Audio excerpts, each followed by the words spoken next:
Everybody knows that walking uphill makes you tired. It's your body's way of telling you to slow down or take a break. Think about it like this. Your body has energy reserve that gets used up when you exercise. When that reserve drops below a certain level, you start to feel tired. So taking a break or eating something or drinking some water, this can all top up your energy.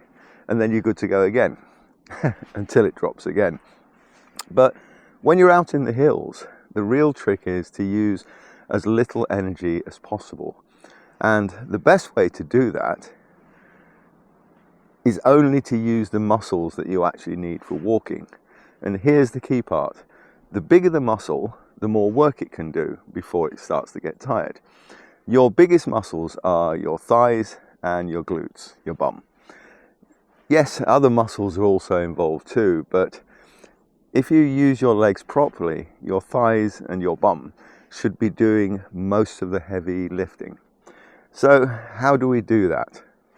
It's a good question. I'm glad you asked. It's simple to explain, though it may take a little practice before it starts to feel natural. But once it clicks, you'll wonder why you ever walked in any other way. So there's two parts to it, so I'll go through them individually. So the first thing I'm doing is I found my hill. It's not much of a hill, but it'll do for the video. A lot of people, when they're walking up hills, they do this. They walk as if they're walking around the shops. They walk like that. But that's not the way to do it. The way to do it is every step you take, land your heel underneath your shoulders. You may need to lean forward slightly, but if you've got a rucksack on, that's not normally a problem. So as you're walking up, it's this. Your heel lands underneath your shoulders every single step. Okay, have you got that? Try it again. It's not this, yeah, but it's this, there. So not this, because if you do this, you've got to pull yourself forward. And you're using, I don't know, I'm not a medical person, but you're using lots of other muscles to pull yourself forward. So the trick is not this, but it's this. Your heels land underneath your shoulders. And you can actually feel the only muscles that you're using are your thigh and your bum. You're not hardly using any other muscles, just this.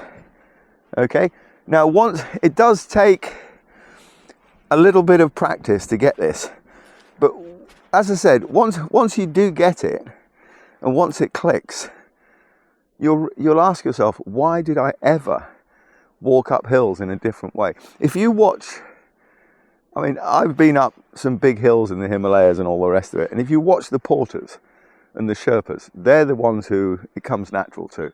That's exactly how they walk, and they're carrying enormous, very heavy weights. Okay, so that's the basics. If you're walking, plant your heels underneath your shoulders. The next thing is take more steps. As an example, this section in front of me here, I can't walk up this planting my heels under my shoulders because my ankle doesn't bend at that angle. I'll go into the shot so you can actually see. So here's a step. I can't actually plant my heel flat-footed underneath there. It just doesn't work. So instead of doing this, up, and using all that muscle, all that energy to get up there, all I'm going to do to get up this step is I'm going to walk around it. I'm going to zigzag. So I've got up this big step without using any energy whatsoever. I've just literally done that. So I'll do it again. So it's not this. Yep, it's not up the hills like that. The trick is take intermediate steps. You know, just go, if there's a big obstacle, just literally plant your heels underneath your shoulders and then go round it. You may need to continue zigzagging. It doesn't matter. Yeah, you can always, you know, you can always take big steps if you want to.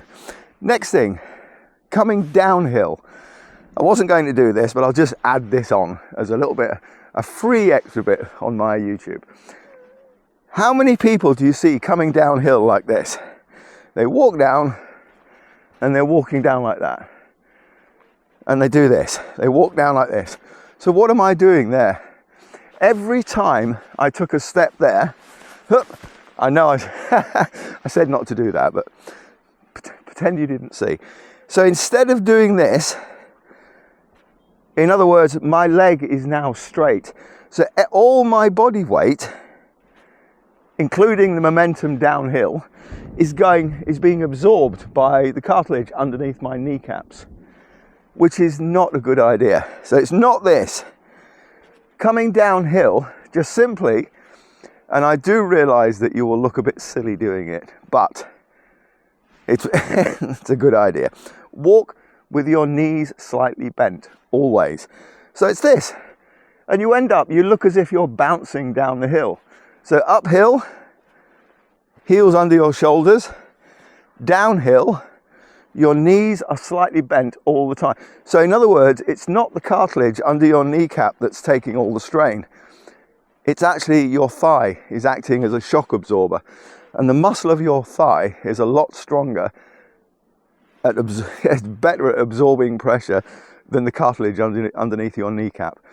How many times you I go up some big hills with some tourists, and the next day they come down to breakfast and they can hardly walk.